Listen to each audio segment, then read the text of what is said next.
Hello everyone, চলে এসেছি আরেকটা ব্লগ ভিডিও নিয়ে, মানে রেসিপি ভিডিও নিয়ে।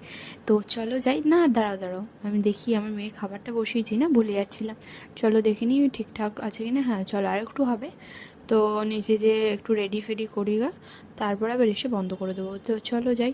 তো নিচে এসে এই যে দেখো কড়াই বসিয়ে দিয়েছি, আর হচ্ছে ওইদিকে আমি কাটাকুটিও করে নিয়েছি, রেডি করে নিয়েছি। এবার কড়াইটা একটু গরম হয়ে যাওয়ার পরে এই যে তেল দিয়ে দিলাম, তেলটাও একটু গরম হোক, তারপরে চলো দেখাই কী কী রেডি করেছি।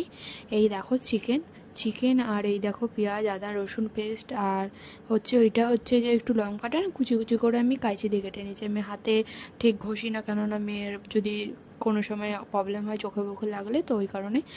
আর ওইখানে একটা বাটিতে দেখলে না মশলার পেস্ট, ওটা তোমাদের পরে বলছি ওটার মধ্যে কী আছে। তো এই দেখো পেঁয়াজটাকে ফার্স্ট ফ্রাই করে নিলাম। তারপরে এরপরে হচ্ছে যে আদা রসুন, আর এইদিকে আলু সেদ্ধ বসিয়ে দিয়েছি, ঠিক আছে। আর ওই যে আদা রসুন পেস্টটা দেখলে ওইটা দিয়ে দিলাম। এরপরে এই সবগুলো একটু ফ্রাই করব। আর তেলটা না একটু কম হয়েছিল, ওই জন্য আর একবার একটু তেল দিয়ে নেবো।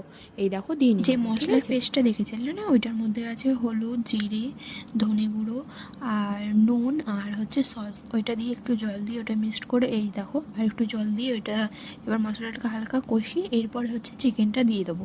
এই যে চিকেনটা দিয়ে নিলাম, এবার চিকেনটাকে ভালো করে মিক্সড করব মশলার সাথে। তারপরে হচ্ছে ঢাকা দিয়ে দিয়ে কষাবো যতক্ষণ না এটা একদম তাড়াতাড়ি সিম্পল রান্না যেটা বলে, তা ওইটাই করেছি। আর হচ্ছে আমি কিন্তু কাশ্মীরি লঙ্কার গুঁড়ি ব্যবহার করি না, আর ওর জন্য কালারটা ঠিক অতটা খেতে বেশ ভালোই হয়, আমার তো ভালোই লাগে। তোমাদের সাথে কথা বলতে কিন্তু চিকেন মানে খেতে ভালোই বাসে। তো যাই হোক, তাকাচ্ছে তো হলে ওকে দেবো। আর এই দেখো চিকেন কষা 2 পিস উঠিয়ে রেখেছি, আর বাদবাকিটা এই যে জল দিয়ে দিয়েছি। তো আলুটাকে হালকা ফ্রাই করে ঝোলের মধ্যে দিয়ে দিয়েছি, তো এটা এখন ফুটবে। আর এই যে এটা কষা মাংসটা রেখেছি, এরপরে এটা ঢাকা চাপা দিয়ে হতে থাকবে। চলো টাটা, আবার দেখা হচ্ছে নেক্সট ভিডিও।